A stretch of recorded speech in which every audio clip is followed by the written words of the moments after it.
మెదక్ జిల్లా మాసాయిపేట మండల కేంద్రంలోని కెనరా బ్యాంక్ వద్ద రైతులతో కలిసి అఖిలపక్ష నాయకులు నిరసన కార్యక్రమం చేపట్టారు.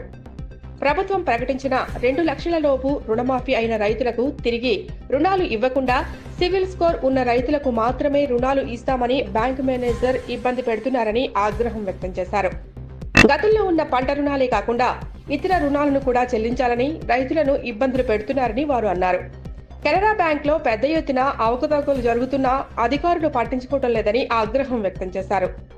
ఇప్పటికైనా ప్రభుత్వం స్పందించి కెనరా బ్యాంక్ ద్వారా రైతులకు రుణాలు అందే విధంగా చూడాలని, లేకపోతే పెద్ద ఎత్తున ఆందోళన చేస్తామని హెచ్చరించారు. బంధు సాయం కింద పడ్డ పైసలు గోల్డ్ లోను మిత్తి పైసల కిందకి పట్టుకుంటున్నారు.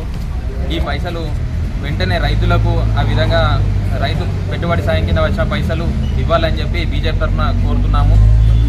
అదేవిధంగా పెన్షన్ పైసలలో 6 నెలల పైసలు వేరే వారికి ఇవ్వడం జరిగింది. బ్యాంకులో ఇంత నిర్లక్ష్యంగా పనిచేస్తున్నారు.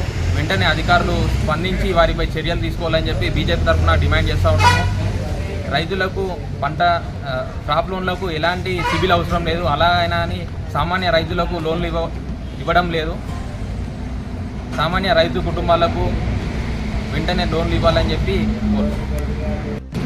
రావాలి. అది కెనరా బ్యాంకు మేనేజర్ వల్లనే నాకు ఫస్ట్ విడత రాలే, 4వ విడత రుణమాఫీ వచ్చింది. నేను 6,600 చిల్లర కట్టినాక కూడా నీకు సివిల్ ఉండాలి, ప్రతి రైతుకు సివిల్ ఉండాలి, సివిల్ ఉంటేనే మేము రుణమాఫీ డబ్బులు వేస్తాము, లేకపోతే వేయమని ప్రతి రైతులను ఇబ్బంది పెడుతుండ్రు. రైతు అనేది సివిల్ అనేది చూడొద్దు. ఇంతకుముందున్న ఇప్పుడు 40, 45, 50 ఏళ్ళ నుంచి